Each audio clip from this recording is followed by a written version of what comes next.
So they fired the offensive line coach, Andy Dickerson. Offensive line took a step back without question. And they fired Ken Dorsey, the offensive coordinator. Tony Grossi, longtime Browns beat reporter, ESPN Cleveland, talked about kind of the profile that he thinks the Browns will be looking for with an offensive coordinator. All of which leads me to believe it'll be a younger, unproven guy who will basically learn Stefanski's system under Stefanski's wing. And that points to like Clint Kubiak, okay, who's a very young man. And Clint Kubiak's been in the NFL for, I think it's 3 years with the Saints. He was kind of interim offensive coordinator for the Saints after they moved on from their coach. Um, Another guy that is a guy that's on staff is Tommy Rees. So that's another young guy. Do you think they go young with the offensive coordinator? Yeah, I think first of all, I think Kevin Stefanski, I'm reading between the tea leaves that he's going to take back over play calling. He A lot of people think that's what he does best, and he's almost like the offensive coordinator mindset.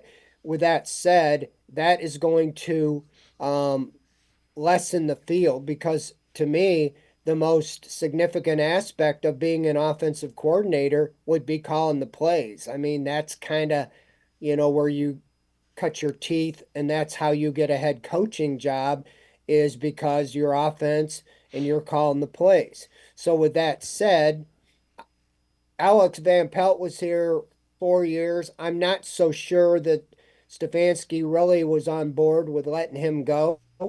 He got let go by the Patriots. Somebody like that was content to be on the staff, be offensive coordinator, but not call plays, could be in play.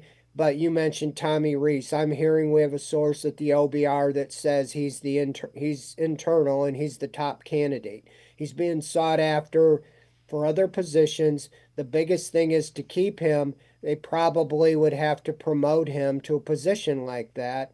But would he want to do it if Stefanski's going to call the plays?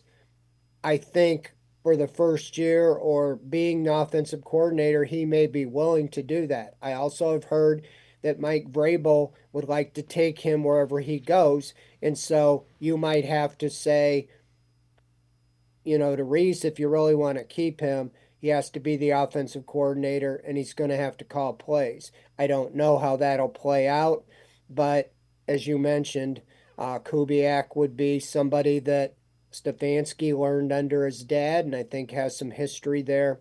But I don't think it's going to be some big name because a big name, a head coach that gets fired, like a Doug Peterson, somebody like that, they want to call the plays if they're going to go back to being an offensive coordinator.